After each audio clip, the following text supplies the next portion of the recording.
Hello everyone, Josh here with Enemy Impact, bringing guys some more Yu-Gi-Oh! Duel. So today, we just got the official word from Konami that the new 14th main box is dropping. And of course, the new box is called Gaia Genesis. So we're going to do what we usually always do here on the channel. We're actually going to go over the actual main box in full detail. So I do hope you guys are ready for all this. It's going to probably be a little bit of a long stream, about 40 minutes or so. Hopefully it doesn't take too long to get through these.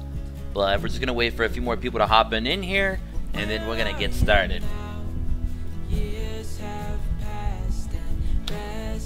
Yo, what is up, Roger? Yes, you indeed are first, my boy.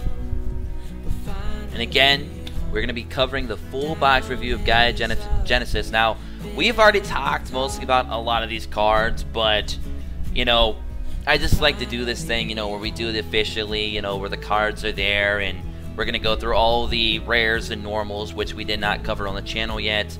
We're going to talk a little bit about Mermails, UA, you know, Koki. You know, I always mispronounce that name, so I'm probably going to do that a few times in the stream as well, so I do apologize. Yo, what is up, Crash? What is up, Knight? How's it going, guys? When's the next PokeMMO stream? It should be soon. It should be soon. It might not be a stream though, Roger. It might actually just be an uploaded video. I'm not sure yet. I got some other recorded Pokemon videos that I already have for you guys, which will be dropping in probably the next day or so. Maybe even some later today, I'm not sure. What's up, Vish? How's it going, guys? Yo, what's up, Moo? What's up, Jesse? How's it going, everyone? Alright, so since we've got a few people in here, I'm going to go ahead and get started. I do apologize if I do kind of skip over what you guys are saying in the chat if I'm not fully following along. I will stop in between all the different rarities to kind of see what's been said and what you guys think about the box set. So after I go through the URs, I'll take a break, look at the chat, go to the SRs, take a break, go to the rares, and etc, etc. So let's go and get started here. We got Elemental Hero Gaia. It's a UR. I'm not going to talk too much about it because it's meh at this point. I feel like Konami's just trickling UR or SR elemental heroes into like almost every box, it seems, nowadays. And it's just like, unless it's a hero that is as good or better than Anki that can be used successfully and quickly with mass change, I don't see it being played. So, you know, I don't see people playing this. I just don't see it. I don't see it. Not until we get the really good fusion elemental heroes, which who knows when those will come, because Konami has stretched elemental hero support across too many boxes, and honestly I feel like they're doing it a disservice. But I'm not really going to talk too much about Gaia. There's nothing real special there. Alright, so we got Abyss Megalo. Now this is one of the big things to talk about in today's video, in the review, and what's going to be coming soon to Yu-Gi-Oh! Duel Links. And let me tell you guys, man, Abyss Megalo, he is going to be so easy to summon to the field and, you know, kind of, you know, activate other Atlantean cards and stuff like that. So it's really just going to make the deck just be so OTK heavy. It's going to be swarm heavy. And I've heard the news, I've heard the flutter, I've heard the chatter going all the way around the Duel Links community saying that Mermails will not be anything. They're missing this and that. They're missing Dragoon, you know, whatever, right? I watched DZeef's video. He went into really good detail. He played this deck in the TCG. He knows where, you know, I'm coming from when it comes to what this deck can do, because I also did a lot of research. I try to do as much research as I can because I'm not a TCG player. So I actually have to go and do research, like watching other YouTubers or doing a lot of research, you know, on Google search and stuff like that, going through like what this deck placed in local tournaments within like the recent years or whatever. Playtesting deck builds in Yu-Gi-Oh! Pro, you know, doing a lot of different things to kind of see what the deck is going to be like. And let me tell you guys, Mermails are going to be disgusting. I don't know why people are saying that the deck isn't going to be good. I don't know what they're on, but they should get off of it, because this deck is going to be completely amazing. There's so much water support in Duel Links already that you can just trickle into this deck. It doesn't even matter. Basically, You're gonna have Atlantean Marksman. You're gonna have. You can also have. You can even tech an Abyss Soldier if you really want to. If you need that extra 3 monsters in your deck that can send more cards off the board from your opponent. I mean, you can throw that in there if you want. You got more. You have Greed for the crazy draw power that this deck's gonna have. You already got a skill in the game with Mako that already gives you a free Umi on the field that you can run with Sea Stealth Attack in the back row, with Treacherous Trap Hole, or your Drowning Mirror Force, or your Wall of D. You can run Econ with this deck because nothing in this deck will be limited or semi-limited. So you can run both your Econs. I mean, this deck just has a lot of in and outs. It can clear back row. It can clear front row. It can clear face ups and face downs. It can swarm. What is there not to like about Mermails? Nothing. So whoever's telling you Mermails aren't going to be meta, they're on something. I don't know what they're on, but they should get off of it.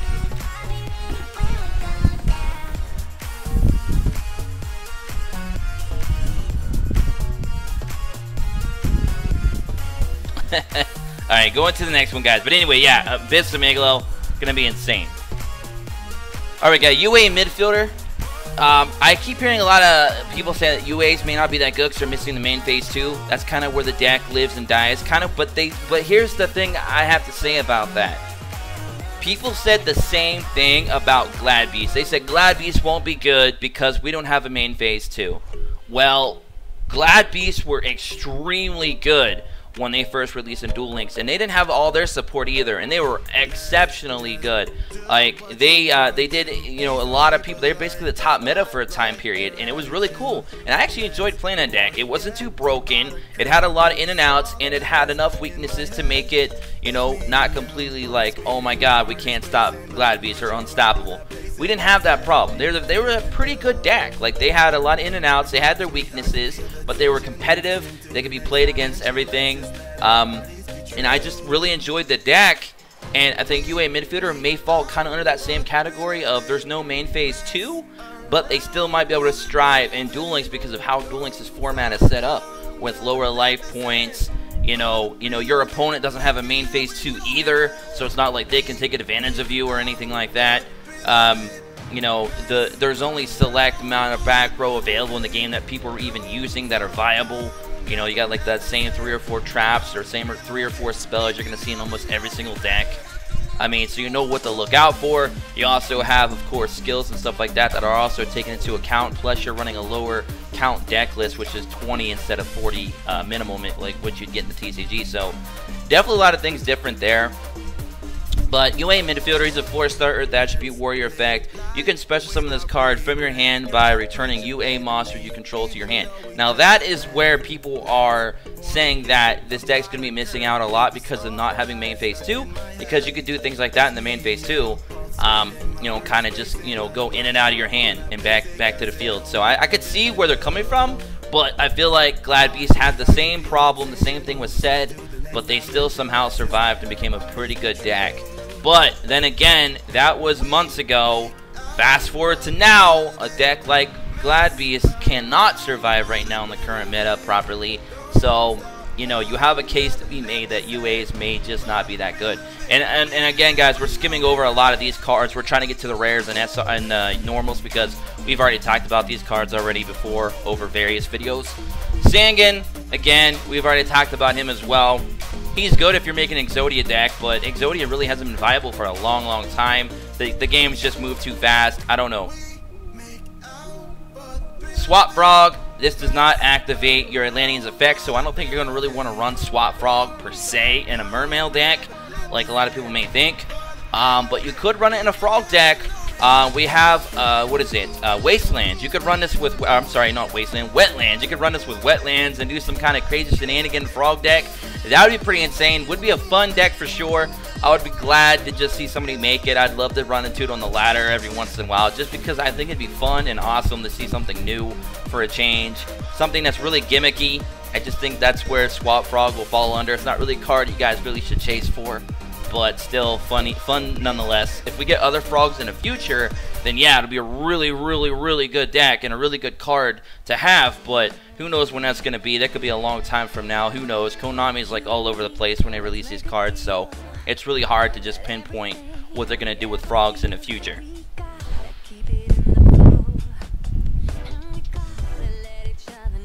What's up, Juju? What's up, View? What's up, Pichu, Yami, DMG, Aiden? I know I've probably missed a few people. I'll have to get to you guys when I'm done with the URs here. The Gates of Dark World. So we got more Dark World support. Field Spell. I know a lot of you have been asking for more support for Dark Worlds because they were one of the most expensive decks to get, and for a lot of people who got them, for them to not even really be able to stick around in the meta for really at all. You know, they were trickled into like other Fiend decks and stuff like that. They were trickled into like OTK or some kind of tilt decks with Dual Standby. But, you know, Dark World never really got a chance to shine, especially for the price tag that they came with. You know, they are one of the most expensive decks in this game because their whole deck is damn near all SRs or URs, if you really think about it. So, you know, it's unfortunate that a lot of people did invest into it and they couldn't really make good use of it. So hopefully with the Field Spell, they might get a little bit more use of it. And maybe in the future, we'll get some more support for Dark Worlds. That way you guys can actually make use of the cards that you spent a lot of either gem investment or money investment into to make good use of. So we'll see, but this is definitely a step in the right direction. You know, the problem is it's another UR card for Dark Worlds. Another one. But I guess the silver lining here is you only really need 1 or 2 of these. You don't need 3 of this. So I guess that's the silver lining, unless you really want to have it in there for consistency. But, you know, then you're going to really be limiting your deck size. You know, it's already limited anyway, so I don't know. But, yeah, you guys got some more support, so I'm sure a lot of you are ecstatic about that. And we got Gemini Spark. Now, this is a quick play spell. Now, this is interesting. I didn't think Geminis were going to see the light of day anymore. I thought Geminis were just done. I thought Konami just buried the deck. They didn't care about Geminis anymore. It looked like they were trying to push Geminis early on in the game, you know, and then we got a little bit more support trickled in here and there later on, you know.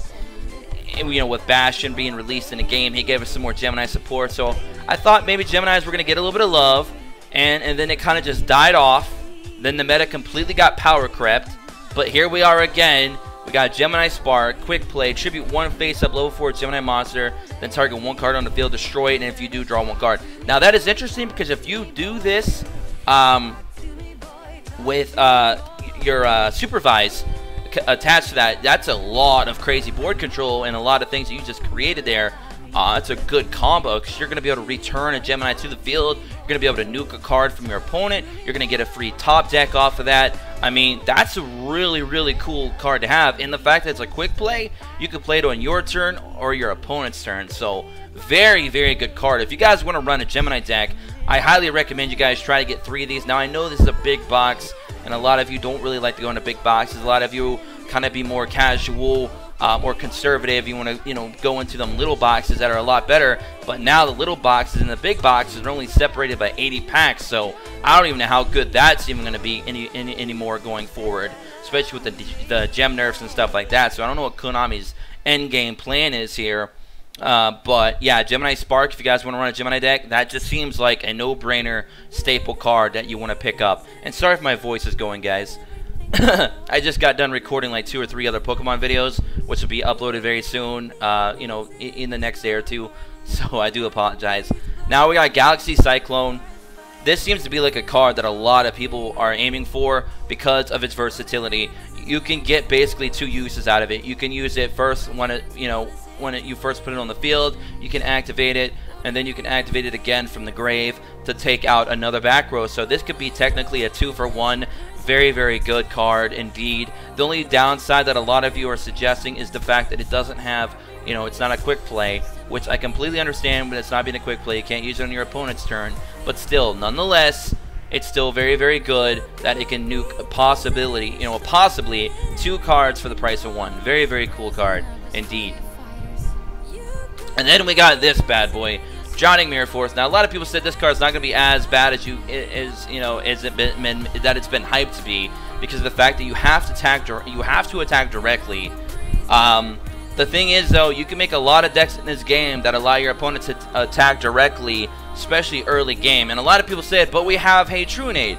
You know, that's cool. Has Hey Trunade stopped people from running Wall of Z? No, it has not. Has Hey Trunade stopped people from running Floodgate? No, it has not. Has has Floodgate, I'm losing my mind. Has Hey Trunade stopped people from running Treacherous Chapel or even Canadia? No, it has not, because guess what? Hate Trunade is one card in the entire deck. Even if you throw in Cosmic Cyclone, you're still going to be costing yourself 1,000 life points to try and get rid of one card. So, guys, I don't want to hear the excuse that Drowning Mirror Force won't be good because Hate Trunade exists. That's just a load of crap. If Hate Trunade was going to just completely obliterate back row traps, then Walla D, you know, Treasure Trap Hole, Canadia, Floodgates, all those cards will not be used. But guess what? The reality is they are still used, because you still have to draw into that card to be able to get around that back row. And who's to say people's not going to be running Drowning Mirror Force with Mirror Wall? Mirror Wall can get around Hate Trunade. So maybe Mirror Wall, thanks to Drowning Mirror Force coming back, may make a return to the meta. I don't know. We'll see.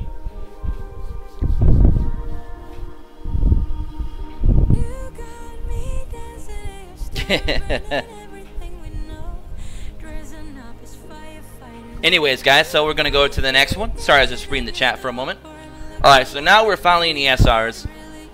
We got Mermail, Abyss Spike. Now, again, like I said, Mermail's biggest card that they're probably missing is Atlantean Dragoon, which a lot of people really wanted because it basically allows you to search the entire Mermail deck in Atlanteans. But, like I said, we got Moria of Greed in the game already.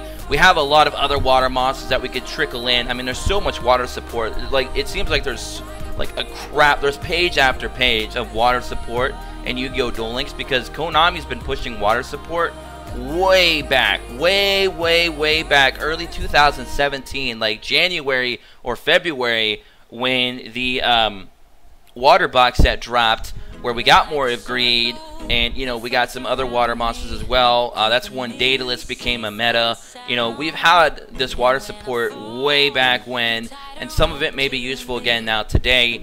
Depending on how you build the deck, Mermails, I feel like they're just going to be extremely good. And what's good about Mermails, which I'm excited about, is everybody's Mermail deck doesn't have to be a copy and paste deck. There's so much different tech-ins, there's so many in and outs, there's so many different back row that you can play around with. You can play with Mako and run C-Stealth Attack, or you can run Balance, or you can run some kind of variant of Beat Down or Ties That Bind, or even you can even run Cyber Style. I mean, there's so many different crazy things that you can run with Mermails that everybody's deck does not have to look the same as the next. And that, I feel, is something that Duel Links has needed for a long time. I'm tired of seeing everybody running the same exact deck. And it's not because it's the player's fault, it's Konami's fault for making those cards the best possible and the most optimal way to build the deck. So, of course, everybody copies it. Because why wouldn't you want to make the most optimal build? I think with Mermail, you add a little bit of versatility, you add some flexibility, people can run a lot of different variants of the deck, and that, to me, is, I feel like, a better game when you have more variety. You know, I love variety, you know, and hopefully we'll get that. So we're going to keep moving on. Alright, we got Kokai. Guys, I know I butchered the name. At this point, it's probably a meme every time I say it. I never played the TCG, so I never really, you know, got into a lot of these archetypes. So some of these archetypes are kind of new to me. Maybe some of you are new to them as well. So for the people who are veterans and have played these and they know what these cards are called, and I'm over here calling them Kokai or Koki or just some Coke, you know, it's a meme at this point, boys, but, you know, it is what it is. As long as you guys get a chuckle out of my mispronunciations, then it's all good at the end of the day, right? So we're just gonna call this guy Urinite, or just call him Urine for short. So he's a Beast Warrior effect, 2000 beat stick. Now, a lot of people are pretty excited about this. I've read a lot of the comments on the other video where we kind of went through all these leaks and stuff. I also looked at the Discord, you know, some of the people in other Discords as well. They're all getting a little bit excited about these because they feel like they're going to be somewhat meta, or somewhat of like a dark horse, like a deck that may be meta or may not be meta, depending on how the meta kind of shapes up after Mermails are introduced and UAs and stuff like that. So, you know, it could be something to watch in the near future. We'll have to see how it all unfolds, but it could be. It could be really cool to see. I wouldn't doubt it. You know, anything can be meta in this game if we try hard enough and the meta changes enough, right? So we also got another one. We got Sandman. I feel like this deck is probably going to be one of the cheaper ones to go after, too, in the box set, because I don't think they have anything beyond an SR, right? I don't believe they do. I believe the SR was the highest rarity that they had in this box, I think. Unless I missed one. Let me just quickly look real quick. I'm going to lose my mind if I don't. Yes. Yep. Yep, only SR is the highest rarity. So yeah, this is definitely one of the more cheaper archetypes to go for in this box set. While the Mermails and of course UAs will both require at least one UR and SR. So there you go. And then we got a Atlantean Marksman. This is going to be one of the core cards you're going to want to run. Unfortunately, if you guys want to run Mermail, you're going to have to go pretty pricey deck build, because you're going to need 3 of this bad boy. You're going to need 3 of your Abyss Megalo. You could probably get away with 2, but then you'll have to run the rare, the other beat stick, the 2700, I believe it's lead. So you're going to have to run him as well. Otherwise, you're going to have to go full on pay to win in this box set to build the full optimal Mermail deck, I'd assume. Unless you guys got a lot of gems saved up. I don't know, whatever everyone's situation is different. But yeah, it's definitely going to be more on the pricey side, especially if you guys are running Sea Stealth Attack and stuff like that, because that's from another main box set. And if you're grabbing Mori of Greed, that's another SR from another box set. So you're talking a pretty pricey deck build. But I feel like a lot of people probably will still run it. Like, I feel like there's still going to be a lot of Mermails out there. And it might be actually a good thing that it's a pricier deck, because then you won't see it as often. I think that's one of the problems that we had with Furhire and Amazonas. They're easy to get, so a lot of people had it. So you were constantly being spammed with that deck. And it's kind of a blessing and a curse, because now you gave your players a free-to-play deck that's meta, that's hot meta at that. But the fact that it was easy to get, everybody had it, and that became kind of a clusterfuck at a point where we're all just like, oh my god, I'm tired of seeing the same deck over and over and over again. So maybe we won't have that problem with Mermails. We'll see how it shapes up. We might see a lot of budget builds and stuff like that too, so who knows? We'll see. We'll see where it all takes us. But yeah, Marksman, definitely going to want 3 of him, no doubt about it. Alright, another Atlantean you're going to need 3 of. Heavy Infantry. Now this guy's going to be able to set you up a lot of your plays, being able to get your big V6 out and getting all those juicy combos off from the grave. This is another one of those cards that's going to help you clear boards and stuff like that. You know, him alongside Marksman. I just think like they're just a match made in heaven. Again, you got Abyss Soldier if you want to throw him in there too, just for added comfort. I don't know. But, I mean, like the deck, like I said, you're going to take out back row. You can take out monster zones, face up, face down. They can swarm. They can OTK you. Abyss Megalo's effect, being able to do 4,800 damage in a 1 turn. Like, that's just disgusting. That's crazy. We only got 4,000 life points in Duel Links, so I mean, yo, that's insane. A OTK deck that doesn't require beatdown. Who would have thought, right? Who would have thought? But again, yeah, another card you're definitely going to want to go 3 of. And then we got Brotherhood of the Fire Fist Gorilla, which I feel like they just threw this in here. But this was from, I believe this was from a selection box. If memory serves me correctly, I do believe this was from the last selection box we had. That and Songen. So I'm not really going to discuss that either. I don't know. I feel like they're just throwing a bunch of Fire Fist cards in here, but they're not really getting the job done in terms of making them a meta deck. Kind of the same thing they're doing with Heroes. They're just, you know, they're trickling a little bit of here and there, and they're spreading it out for a long period of time. I don't know why they're doing that, but they are. Now we got Dark Valkyria, Fairy Gemini Fact. Now this is one of our new Geminis as well, 4-star. It's an SR, of course. This card is treated as a normal. You guys know that whole gimmick.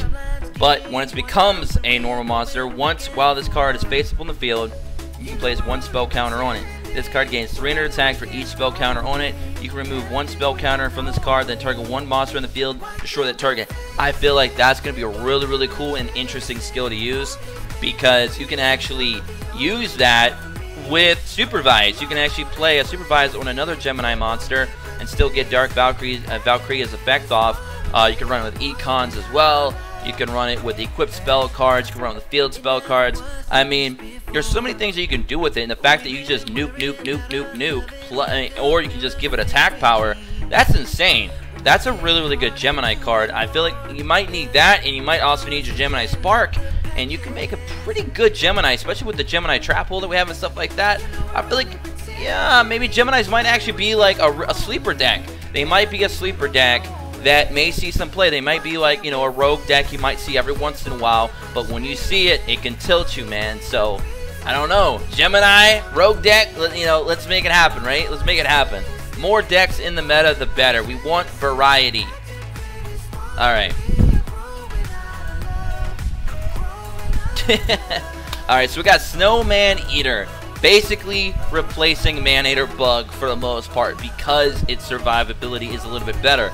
Of course, its effect is not as good because Man-Eater Bug can even target face downs, but this bad boy has 1900 defense, so not only could it just nuke a card on your opponent's side of the field, it could also survive the initial attack, allowing you to keep a little bit of a wall on the field, allow you to tribute it off. You could run this in a a water deck, of course, boost his defense even over 2k if you really want to. So I mean, this card could be really good because of that survivability. It's a little bit better than Man-Eater Bugs. While Man-Eater Bug, yeah, you can nuke any monster your opponent controls, but it'll get destroyed. So now you're leaving yourself open for either another attack, or you have nothing on the field for protection for another turn if you don't get a good enough hand, or maybe you're just running a lot of back row and you don't pull another monster, and you really just need something there for protection. Snowman Eater with that 1900 defense is just so much better than Man-Eater Bugs, like what is it, 400 or 500 defense. So I mean, in that regard, I think it's just a little bit better. Again, the effect is not as good, but the survivability makes it just overall better in my opinion. But some of you may disagree, but that's fine. Alright, so we got UA Stadium, some more UA support. Now this is their field spell, another SR card. I feel like UAs are going to be pricey deck to build too. If a UA monster is normal summoned on your side of the field, you can add one UA monster from your deck to your hand once per turn. If a UA monster is special summoned to your side of the field, all monsters you currently control gain 500 attack, even if this card leaves the field. So this could open you up for a lot of big beat sticks on your field, like 2k plus monsters, because the whole gimmick of UA is basically just transferring between the field and your hand to get your special summons off pretty easily. So not a bad card in the fact it basically allows you to search out basically all of your UA monsters is really nice. So very good staple card that you're going to probably want to run with UA. Alright guys, we've got Axe of Despair. Sorry. This card is always treated as an Archfiend card, so keep that in mind. Archfiend card if you guys want to run Lord of Horror. I know he hasn't really been in the meta lately, but with Dark Worlds and stuff like that coming back maybe with their field spell, maybe you could do something with Lord of Horror, Technoman or whatever. But Axe of Despair is treated as an Archfiend, so you could use that with him. The equipped monster gains 1000 attack. When this card is sent from the field to the graveyard, you contribute one monster, place this card on top of your deck. Now, what is good about this card is this is the only card I can think of by memory that we currently will have in Duel Links that gives you 1000 attack with no bad restriction. You're not dealing any kind of life points to yourself. You don't have to pay a cost to keep it on the field. You don't have to do any kind of shenanigans to use it. And it even has revivability. If you want to recycle it, you can. You have the option, but you don't have to. But it's a free 1000 boost. Like, that's huge. Like, if I had this card back in the day when Cerberus Farm was like at an all-time high, oh my god, Axe of Despair with Cerberus would have been beautiful, man. It would have been beautiful. But man, 1000 attack just boost right there, and then that's pretty cool. That's pretty huge. You can even use this with Dark Valkyria. Oh my goodness. So there's definitely some cool combos you can pull off with that. I mean, 1000 attack is huge in a game where you're only got 4000 life points. So you throw this inside of an anti-meta deck, like for example, right now we have like Wild Heart with 10 Kabito. Oh my goodness. Oh my goodness. Alright. UA penalty box. Continuous trap. At the start of the damage step, if your UA monster battles an opponent's monster, you can banish that opponent's monster until your opponent's second end phase. Keep that in mind. It said second end phase, so they don't just get it back next turn. They'd have to wait again after that. So you have possibly 1 or 2 turns in between there that you can do some major damage while they have their monster banished. And they got to be careful not to load up their own field, because then their monster won't be able to return to the field. So a lot of cool shenanigans right there, man. I think the penalty box card might actually be really good for UA and Duel Links. I mean, just banishing, like, man, that's insane. Like, you get some shenanigans with that for sure. All right, whoo.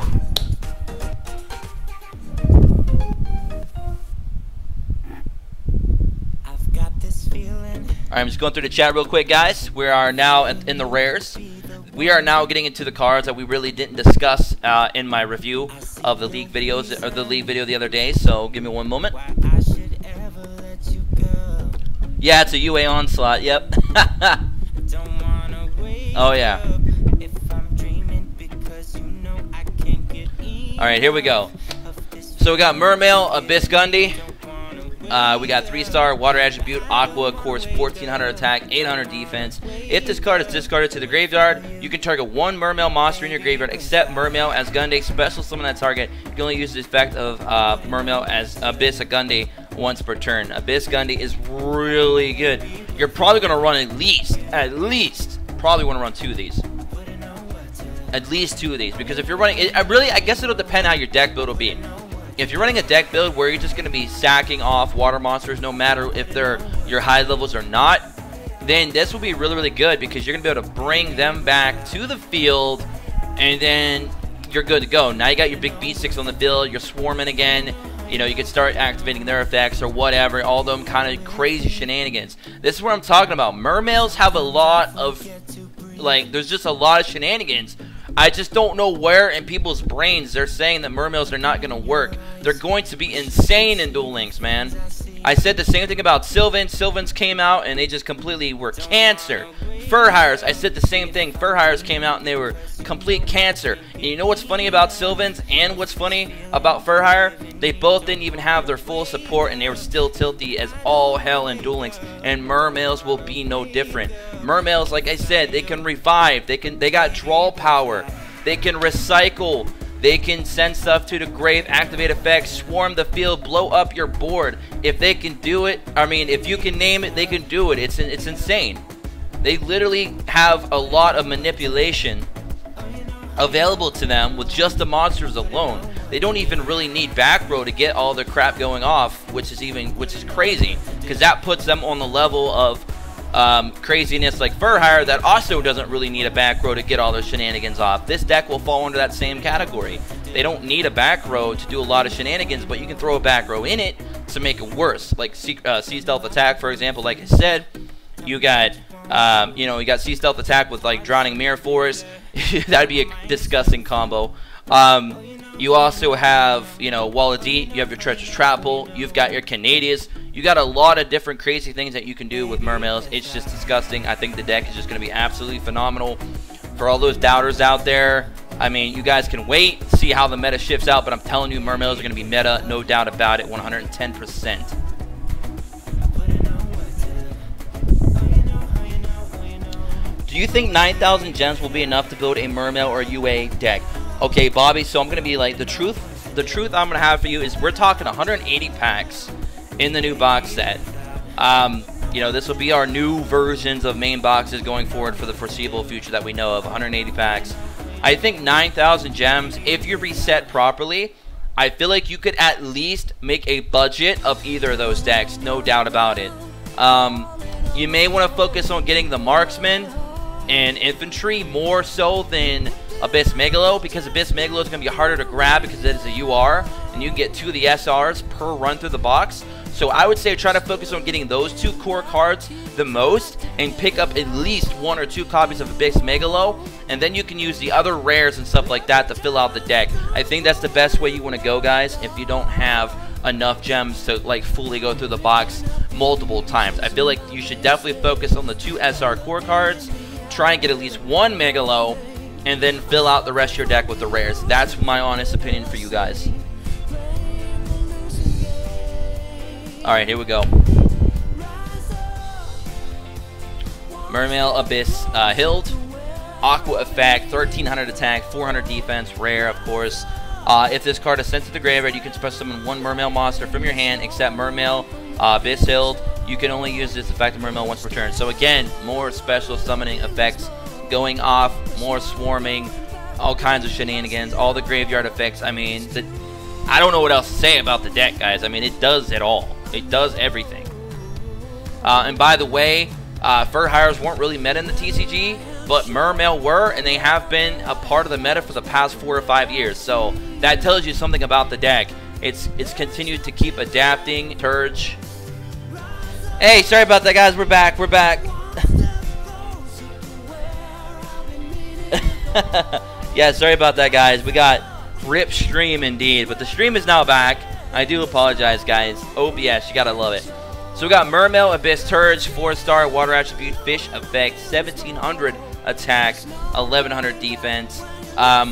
When this card is normal or special summon, you can discard one water monster to the graveyard, then target one level 3 or lower water monster in your graveyard, add that target to your hand. You can only use the effect of Mermail Abyss Turge once per turn. So again, the deck has more of that recyclability.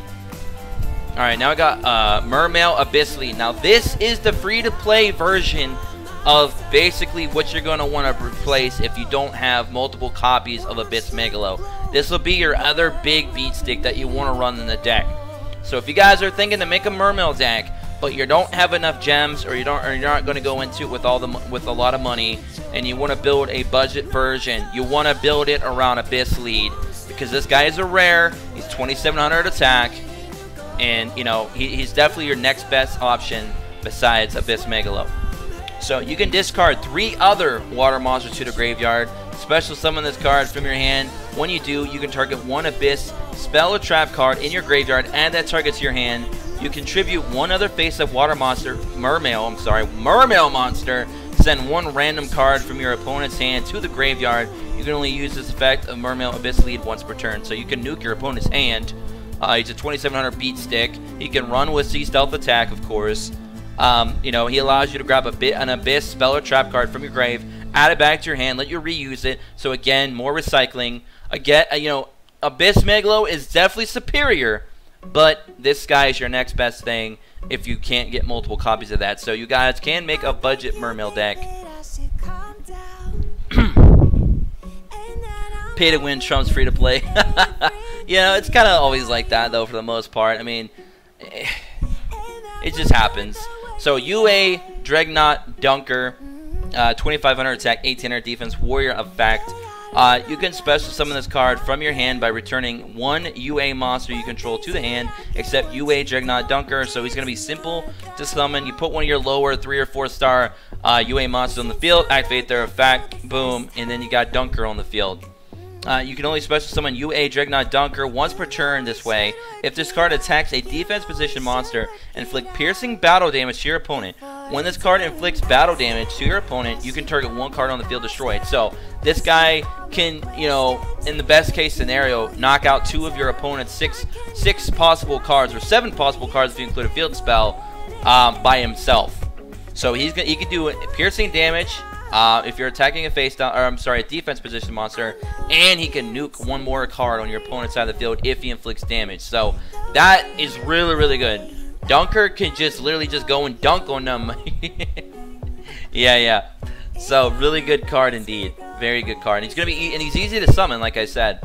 So we got UA Mighty Slugger, warrior effect, 2300 attack, 700 defense. You can special summon this card from your hand by returning one UA monster you control to the hand, except UA Mighty Slugger. You can only special summon UA Mighty Slugger once per turn this way. If this card attacks, your opponents cannot activate cards or effects until the end of the damage step. That is absolutely disgusting. Absolutely disgusting. If this card attacks, your opponent cannot activate cards or effects until the end of the damage step. So, if your opponent has any kind of like Drowning Mirror Force or Wall of D, that they're not gonna work against Mighty Slugger. Mighty Slugger is just like, nah, bro, it ain't happening today. It ain't happening on my watch, because you cannot do anything until the end of the damage step. That's amazing. That even shuts down Karibo. Spear Karibo, not today, my lad. Not today. So, really, really cool. Now, of course, he can get hit with a Floodgate. He can get hit with a Canadia, but he cannot get hit with, you know, the aforementioned traps that we just stated. So, really, really cool card. Like I said, UA could be good too. I mean, I heard a lot of negative things about UA. I'm not really familiar with it, but if I get a lot of these cards, we'll definitely go ahead and try it out. They could be good. You know, some decks may surprise you guys. I mean, Glad Beast had the same problem, but they were good. So we'll see. UA Rival Rebounder. Every guy and girl needs a rebound, right? I'm just playing. Attack 2200, 2300 defense. So really good, solid stats for a single tribute. Warrior effect. You can special this card from your hand by returning one UA monster you control to the hand, except UA Rival Rebounder. You can only special summon one UA rival rebounder once per turn this way. If this card is special summoned during your opponent's turn or normal summoned, you can special summon one UA monster from your hand or graveyard except UA rival rebounder. You can only use this effect of UA rival rebounder once per turn. So this one's a little bit on not as great as effect as the other two that we just mentioned, but still really, really cool. Alright, here we go again. I'm going to start butchering these names hardcore. Get ready, guys. I'm just going to start calling him Koki. Koki Miru. I'm just going to say Koki Miru Ice. Give me...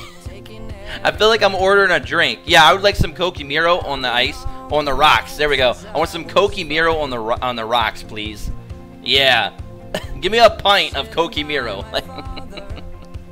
Alright, 4-star water attribute, aqua effect, of course, 1900 attack, 1200 defense, so a 4-star beat stick. During each of your end phases, destroy this card unless you send one iron core from your hand to the graveyard or reveal one continuous spell card in your hand. You can send one card from your hand to the graveyard to destroy one special summon monster on the field, which is going to be very important because we're in a very heavy special summon meta right now. Like with Amazonas, they special summon a lot. We also have Furhire, which are basically built around special summoning. Mermills are going to be the same way. UAs are going to be the same way. I mean, hell, even Anki decks like that, they're going to be playing a lot of special summons as well. So it's like special summoning is going to be a big part of Duel Links probably from now and forever. Alright, Koki Miru Crusader, 4-star, 1900 attack, 1300 defense, Beast Warrior effect. During each of your end phase, destroy this card unless you know, they're all the same effect basically. We're just going to skip all that. Unless you reveal one Beast Warrior type monster to your hand.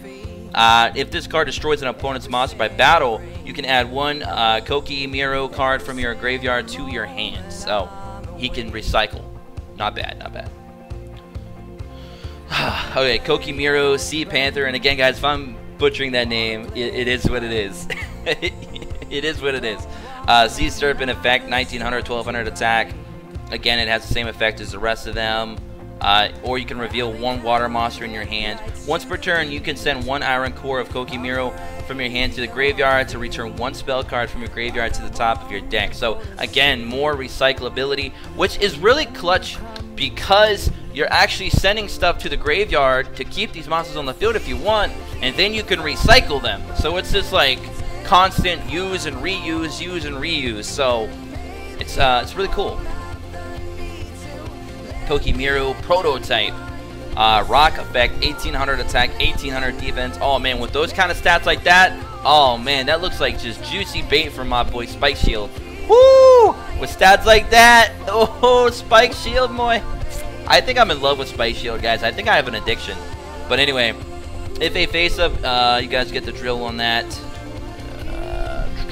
When a face-up Koki Miru monster on the field is destroyed during the end phase, you can special summon one Koki Miru token, rock type, earth, level 4, attack 1800, defense 1800. Oh my god. I gotta run this guy with just Spike Shield. I'm sorry. Like, it's just calling my name. It's telling me you gotta do it. That tilt, it just seems perfect. Koki Miru Power Hand.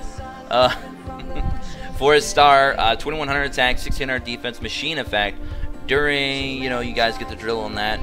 You can reveal one normal trap card in your hand. If this card battles a light or dark monster, any of that monster's effects that activate or apply on the field are negated during the battle phase while this card remains up on the field. So, cool there. 2400 beat stick for you guys. Alright, Koki Miru Maximus. My god, so many Koki Mirus in here. Alright, so we got Dragon Effect, 3000 attack, 2500 defense, so pretty solid stats there. If this card cannot be normal summoned or set, this card can only be special summoned by removing from play one iron core of Koki Miru from your hand. Wow.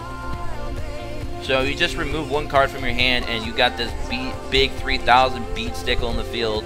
During each of your end phases, destroy this card unless you send one iron core of Koki Miru or one Koki Miru monster from your hand to the graveyard. Oh, okay, so you have to use hand to the graveyard. I see. So this guy's going to cost you pretty much your hand to use. Once per turn during your main phase, you can select and destroy one card your opponent controls. Okay, now that kind of makes it worth it. That last effect kind of makes it worth basically sacking off your hand, because you could potentially nuke you could potentially do a lot of damage with this guy. I mean, it's a 3,000 beat stick. You can destroy a card on your opponent's side of the field. That's really good, actually. It's just the cost to keep him alive is going to be pretty hefty because you're going to have to keep nuking your hand. And that might be a problem in this game because it's like if you're nuking your hand, you might not be able to come back from that. But I mean, if you can keep refueling this guy and keeping him on the field, he can keep nuking for you. And he's a 3,000 attack monster with 2,500 defense, so he's a big wall. He's a big wall on the field. So, I mean, hey, he could be good. He could be. He'd be at the very least, he'd be a fun deck. At the very least, he'd be a fun deck. So let's go to the next one. Interesting, definitely. That's just one of those cards. Is he worth the cost? You know, hey, he might be. Aqua Actress. Arowana. Oh, look at them flippers. I'm just... Aqua effect, 2,000 attack, 2,000 defense. Once per turn, you can add one Aqua Actress monster from your deck to your hand. We're gonna go to the next one before we get in trouble. Alright, Aqua Actress, Tetra. 1-star water, aqua effect, 300 attack defense. Once per turn, you can add one aquarium card from your deck to your hand. So there's just more water cards flooded in this box set. Cloudian, Acid Cloud. I'm sure Andreas, you're appreciating this card, right, my boy? You love them Cloudians. All right, 4-star water attribute, fairy effect, 500 attack, 0 defense. This card cannot be destroyed by battle. If this card is in face-up defense position, destroy it. When you control, when you normal summon this card, place 1 fall counter on it for each Cloudian monster on the field. You can remove 2 cloud counters from this card to destroy 1 spell or trap card. So, I feel like Cloudian Stall is going to be a thing one of these days. It could be soon too. I mean, because I think we have enough Cloudian monsters now that we could run that cannot be destroyed by battle, that don't require any kind of special condition to be summoned. And with only Econ being basically semi-limited to 2 now, and some decks can't even run Econ, like Amazonas and Furhire, you might be able to make a really tilty Cloudian deck that just cannot be destroyed by battle. You just sit there and chill. But then again, you still have to worry about all the destruction effects that are currently going on in the game. Plus, you have like Amazonas that can banish. You got Furhire that can nuke your field. You got you got Mermills that can nuke your field. You've got UAs that can nuke your field. So I don't know if Cloudians will ever have any love to be able to, be able to be in the game, as a competitive anyway, or even for fun, because of all that. I think if Cloudians came like a year ago, they would have been disgusting. Cloudians would have been so annoying to deal with. But nowadays, with all the card destruction and all the special summoning and stuff like that, I just don't know. But they're still definitely fun to play with, and they're really good to use for farming, if that's even a thing in 2018. Alright, so we got Cloudian Altis. This guy looks like he ate a cloud. This is a Cloudian that ate a Cloudian. Look at that, man. Marshmallow Man over here. The Michelin Man. That's what he is. He's selling used tires. Alright, 4-star water attribute as well. Fairy effect, 1,300 attack, 0 on that defense. This card cannot be destroyed by battle. So you got another card that can't be destroyed by battle. If this card is in face-up defense position, destroy it. When you normal summon this card, place 1 fall counter on it for each Cloudian monster on the field. You can remove 3 fall counters from anywhere on the field to discard 1 random card from your opponent's hand. So he's got hand destruction. Alright, so we got Cloudian, Zero Stratus, 4-star water attribute, fairy effect, 900 attack, 0 defense. This card cannot be destroyed by battle, so again, you got another one. If this card is in face-up defense position, destroy it, of course. When you normal summon this card, place 1 fall counter on it for each Cloudian monster on the field. You can remove 2 fall counters from this card to destroy 1 monster in the field. Now, that's probably one of the better effects that I've seen so far out of these Cloudians. Being able to actually nuke one of your opponent's monsters, that could be really, really good. Alright, General Rayo of the Ice Barrier. 2,100 attack, 2,300 defense, warrior effect, water attribute. When an effect resolves that was activated by an effect monster that was on your opponent's side of the field, they must discard 1 card or the effect is negated. That is pretty interesting because you could actually have a little bit of hand control over your opponent here. Because if they want to activate an effect, especially if it's an effect that discards they're going to have to either discard another card or they're going to have to negate it. So that's going to be interesting. I just don't think it's going to be really much played. Ice Barriers were kind of a spur of the moment, like kind of like a, you know, flavor of the month kind of thing. And then they kind of died out really, really quick. They were good to go against, Ice Bears were really good against Toons once upon a time, back when Toons were, when Toons were a thing. We got Doki Doki. Why do I like that name, but I hate the way he looks? Alright, so we got a 2-star Earth Attribute, Rock Effect, 500 attack defense. You can discard one Rock-type monster, special summon from your deck, one Rock-type monster from that has the same original attribute and level as that monster in face of attack position or face down defense position. You can only use this effect of Doki Doki once per turn. I love this guy's name. Gigastone Omega. He just sounds very important, but he doesn't look important. Gigastone Omega. Sounds like a boss monster or something. Alright, so we got a single tribute, Earth Attribute, Rock Effect, 1000 attack, 2300 defense. This card cannot be normal summon or set. This card can only be special summoned by removing from play 2 Earth monsters from your graveyard. When this face-up card you control is sent to the graveyard by a card effect, destroy all spell and trap cards your opponent controls. That's actually pretty freaking good. Like I said, card removal by card effects is so huge right now in the current meta, and from the looks of this box, it'll continue to be that way. Gigastone Omega, that could be a really good tilt, like just a tech in right there, man. Oh my. Like, oh yeah, go ahead, remove my boy. Remove my Omega, and I'm going to completely nuke your back row. Wow. That could be pretty intense, not going to lie. It's pretty cool, actually. I don't know how much play it'll see because, it is kind of situational, but man, not bad. So we got Abyss Scale of Mizuchi. Now, this is one of the cards that, like Abyss Megalo, for example, can search out. It is an Abyss back row. Equip only to a Mermail monster, gains 800 attack. When a spell effect that was activated on your opponent's side of the field resolves, negate that effect and send this card to the graveyard. So, you can negate. I just hope that we got to see this as well. I couldn't remember if we did or not. We got Aquarium Set, continuous spell card. All water monsters you control gain 300 attack and defense. All Aqua Actress monsters you control gain 300 attack and defense. So they're basically getting like a 600 and 600 for the Actress. If this card is sent from the field to the graveyard, you can target one Aqua type monster in your graveyard, special summon it. Also, you cannot special summon monsters for the rest of this turn except Aqua type monsters, which is pretty important because Mermail decks are going to be using Aqua and Sea Serpent, so there's going to be a mixture there. So definitely keep that in mind if you guys want to tech in an Aquarium set. Could be still a pretty good card though, not going to lie. Not going to lie, pretty interesting. I just don't know if it's really worth your back row slot because it is continuous. And we got another one, Aquarium Lighting.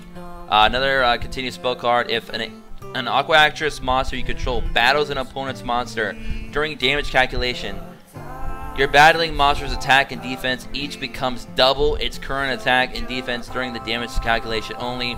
If this card is sent from the field to the graveyard, you can target one Aqua type monster in your graveyard, special summon it. Also, you cannot special summon monsters for the rest of this turn except Aqua type monsters. You can only control one Aquarium Lighting. That is pretty interesting, actually. It doubles their attack and defense. That, Aquarium, boy. We might have to look into that for a fun little deck to play. Interesting. We got Abyss Squall. I don't know if we got Abyss Strom either. I didn't look at all the full back row because I wasn't too worried about them.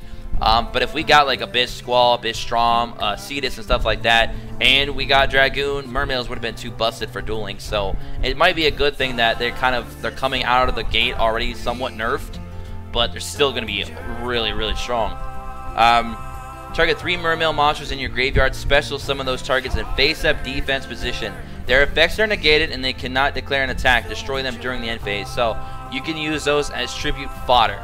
You basically have instant tribute fodder for your other Mermail monsters. So there you go. And you can use that with Abyss Megalo's effect to get that 2400 attack off twice and possibly in one turn and do 4800 damage for an OTK. So there you go. Alright. We got Iron Core Luster, Counter Trap. Reveal 1 Iron Core of Kokimiru in your hand. Negate the activation of your opponent's spell or trap card and destroy it. Very, very cool. That's an actually pretty good counter trap card, honestly, for that deck. We got Negaton. Core panel? Yeah, core panel. I'm sorry, core panel. It's core panel!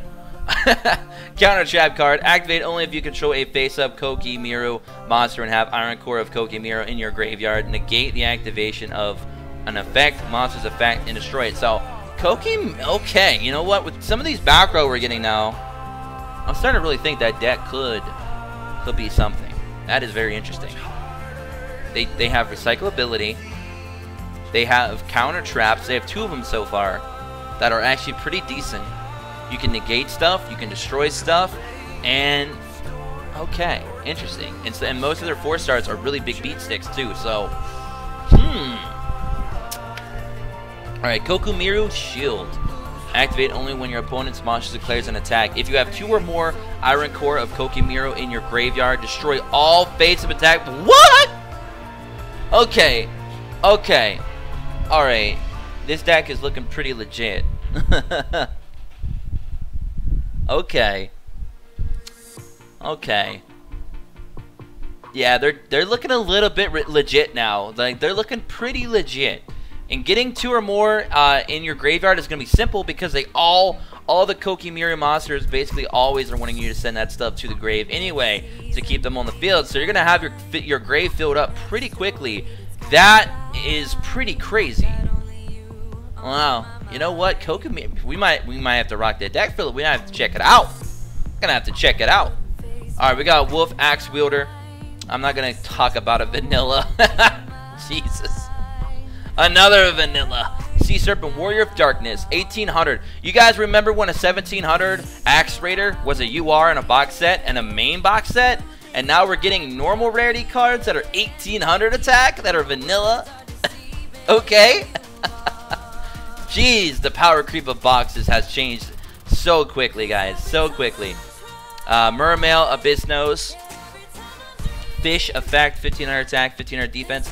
When this card destroys an opponent's monster by battle and sends it to the graveyard, you can discard 1 water monster to the graveyard, special summon 1 mermail monster from your deck. And face-up defense position, you can only use the effect of Mermail Abyss Nose once per turn. And the reason why, of course, he's at normal is because his attack is pretty low at 1500. But with Mako, he can be at 1700 easily. So, Alright, now we got Mermail Abyssabalayan. Abyssabalayan, I think. Abyssabalayan. Because it's like an Atlantean, but Abyssabalayan. Jesus. I probably butchered that. Anyway.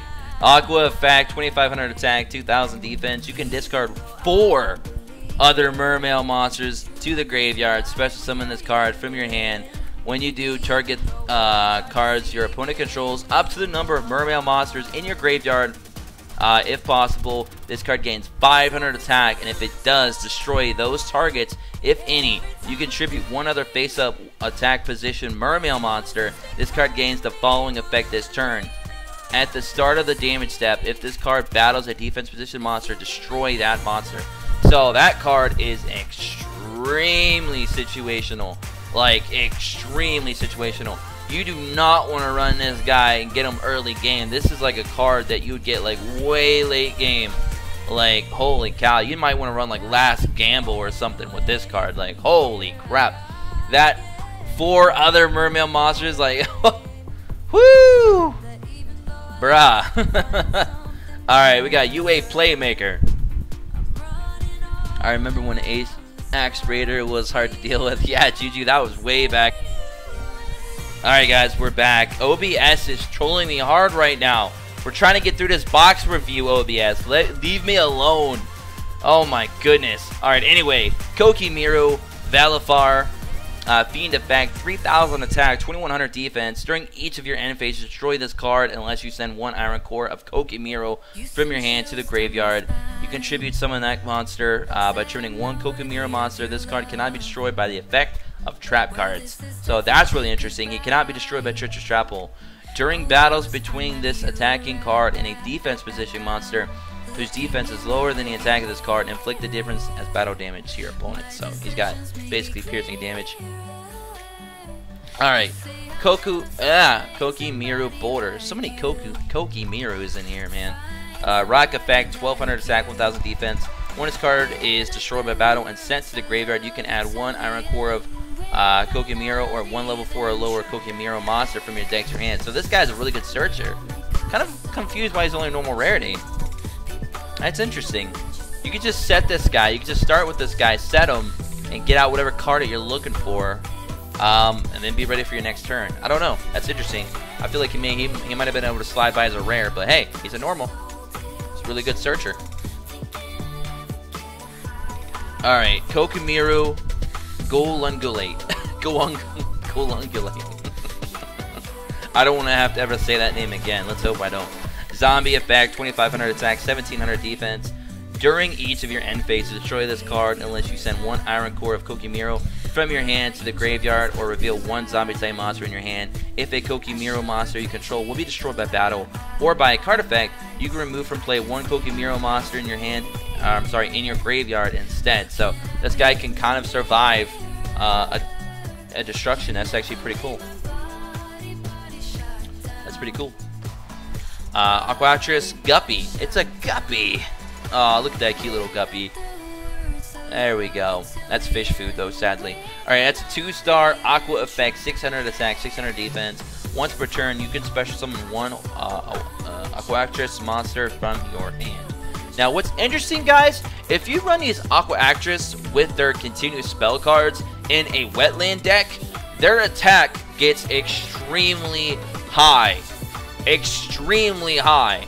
I'm really wanting to run this fun little deck. I think Aquatrix could be a fun little deck, and I definitely want to try and tilt some people on the ladder, no matter what rank I'm in, just to do that. I don't even care if I have to go to casuals. I want to tilt somebody with Aquatrix so bad, because if you throw in wetlands and they get an additional 1000 attack, that puts this monster up to 1600, and then if you run the continuous spell card, it gets it up to 3200, because during damage calculation, its attack and defense are doubled.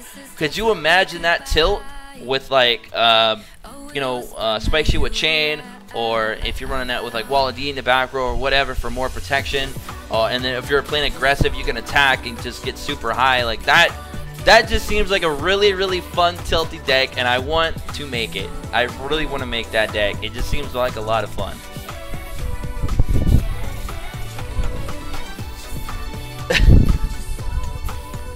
Alright, here we go. Shock Troops of Ice Barrier.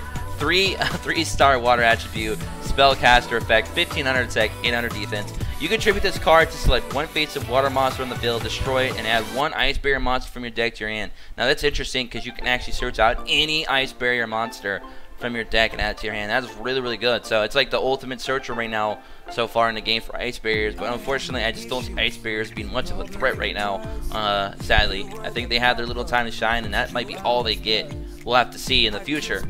The Little Swordsman of Ale. 3-star warrior effect, 800 attack, 1300 defense. Offer 1 monster on your side of the field as a tribute to increase this monster's attack by 700 points. Oh, that's garbage.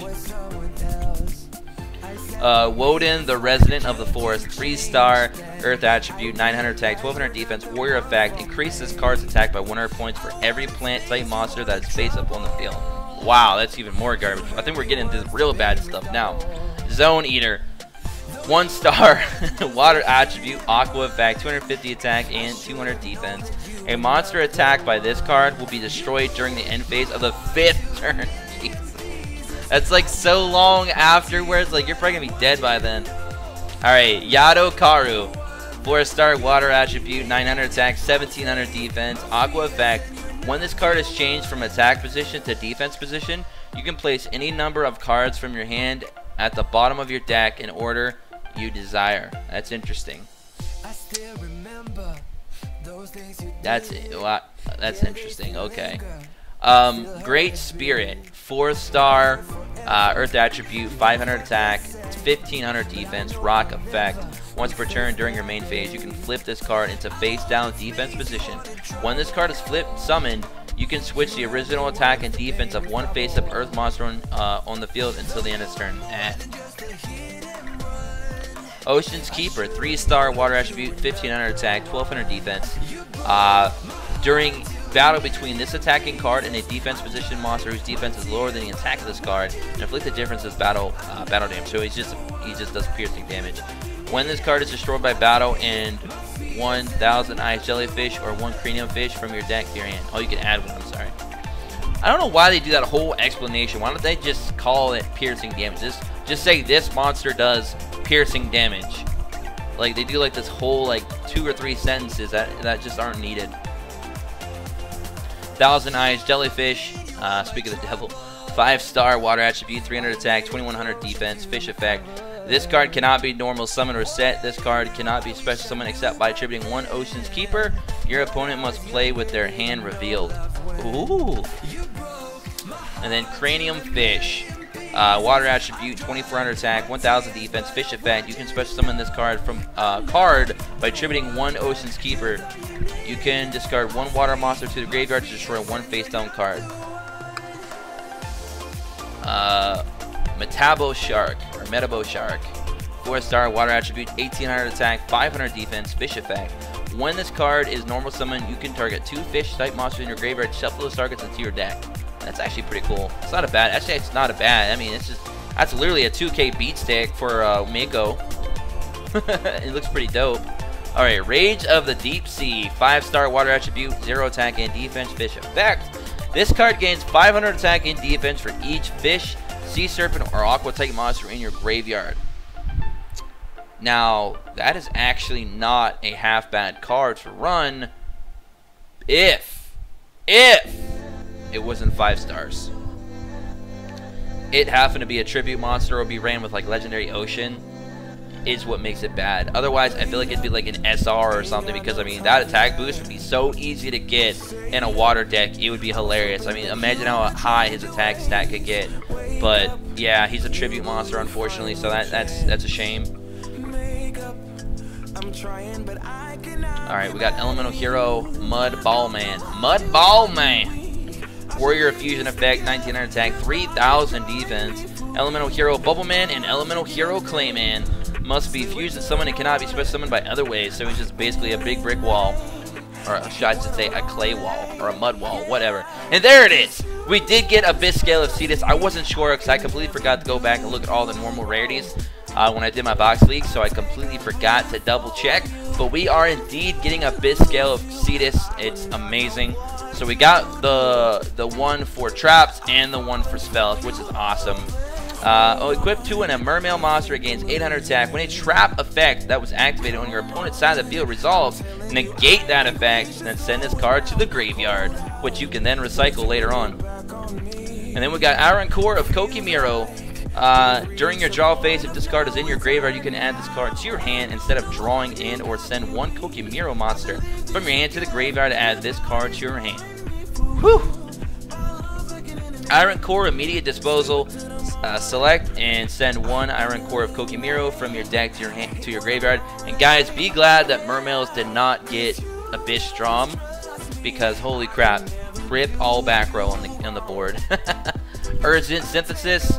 Return 1 Iron Core of Kokimiro from your graveyard to the deck. Special summon 1 level 4 or lower Kokimiro monster from your hand or your graveyard.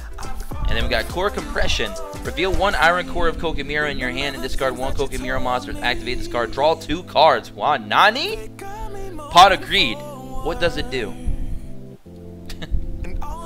Core Blaster. My God, Kokimiro got so much back row in this box set. Holy crap. Equip only to a Kokimiro monster. If it battles a light or dark monster, destroy that monster without applying damage calculation. When the equipped monster is removed from the field and this card is sent to the graveyard, you can return this card to your hand. Wow. Iron Core Armor. Equip only to a Kokimiro monster. During damage calculation only, monsters that battle with the equipped monster lose attack equal to the equipped monster's attack level times 100. I'm sorry, monster's level times 100. If the equipped monster would be destroyed during the end phase, you can send this card to your graveyard instead. Wow, Kokimiro, man. Woo! Iron Core Specimen Lab. Wow, field spell. During each of your end phases, destroy this card unless you reveal 1 Iron Core of Kokimiro in your hand. Each time a Kokimiro monster on the field is destroyed during the end phase, its owner can add 1 Kokimiro monster from their deck to their hand.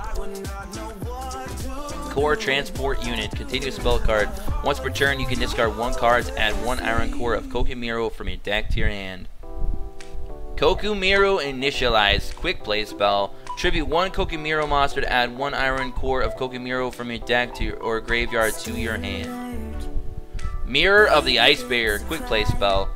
During this turn, each time a card is removed from play from your hand, your side of the field and or graveyard by the effect of an opponent's effect monster.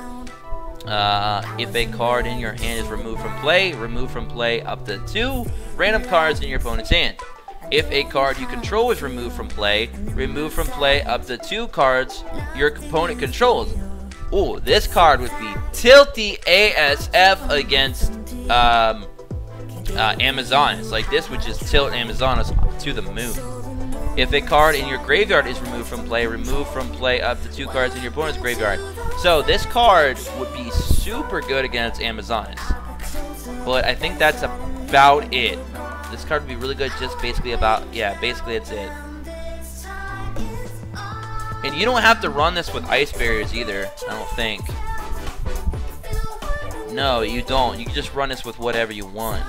So you can just tech this in against, if you're running against a lot of Amazonas, you can just tech this in and you're just gonna cuck Amazonas hard. Because if they try to send one of your monsters to the bandage zone, you can send 2 of their cards to the bandage zone. Every time they do that, as long, you know, up to what, probably 3 times, because you probably run 3 this at that point, but that is pretty tilty. It's pretty tilty. Alright, Cyclone Boomerang, equip only to an elemental hero Wild Heart. It gains 500 attack. When the equipped monster is destroyed by a card effect and sent to the graveyard, destroy all spell and trap cards on the field, then inflict 100 damage to your opponent for each spell and trap card destroyed by this effect. Now that is really clutch, because right now Wild Heart is actually one of the anti-meta decks to go to. Him and Ted Capito, because they cannot be affected by any kind of trap card. So being able to basically do that, nuke your opponent's entire back row, that's pretty interesting. And could be really, really cool and clutch at the same time. So, alright. Alright, Burst Return. If you control a face-up elemental hero Burstinatrix, return all face-up elemental hero monsters on the field to the hand except elemental hero. Put up. Blah. Blah. That's all I hear. That card's mad. Bubble Shuffle. That's a pretty cool name. Quick play spell. Target 1 face-up attack position elemental hero Bubble Man you control in 1 face-up attack position monster your opponent controls.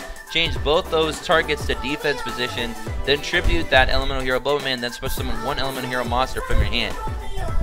Now, that would be good if we actually had some really decent elemental heroes to freaking bring from the hand to the field. I guess elemental hero Neos if you want a big vanilla beat stick. Otherwise, I don't really know. Bubble Blaster.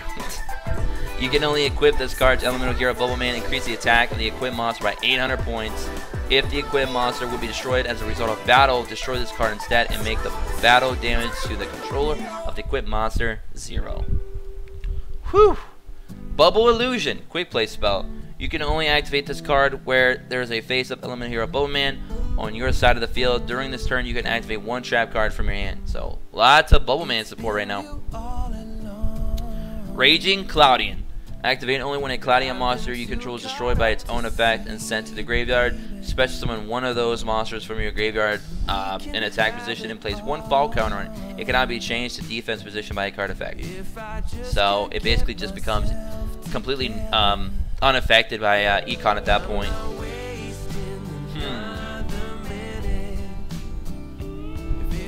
Alright.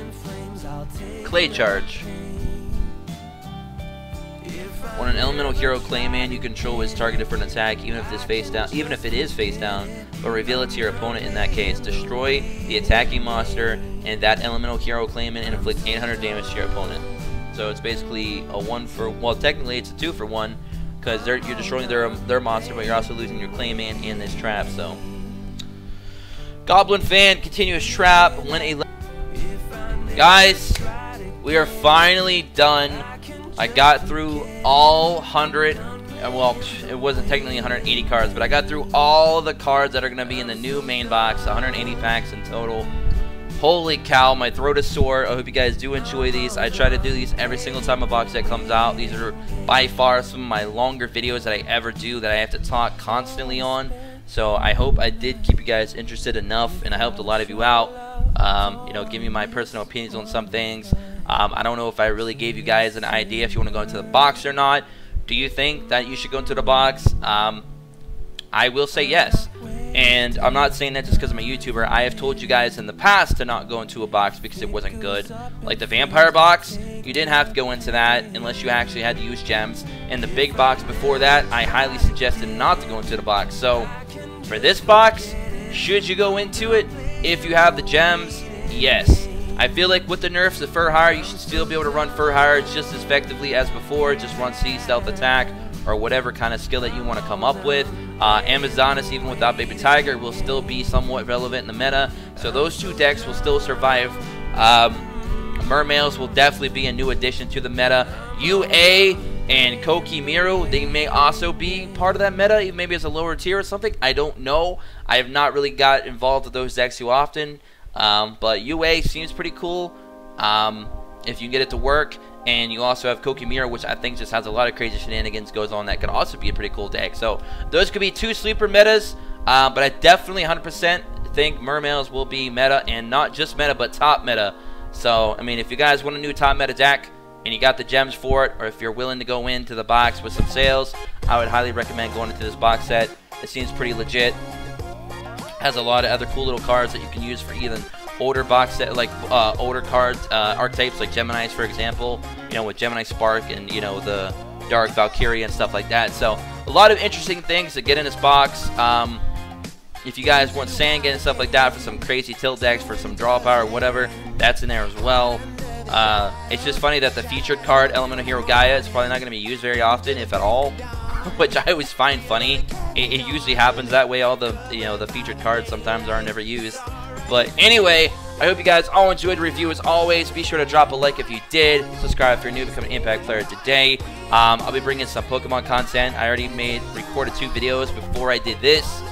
So, I mean, if you guys want to check those out, feel free to. I'd appreciate it. Trying to expand the channel a little bit here. And yeah, and make sure you guys comment below what you guys think about the box. For those of you who are not watching live, and I'll catch you guys all later. Have a great rest of your day wherever you guys are. Until next time, peace.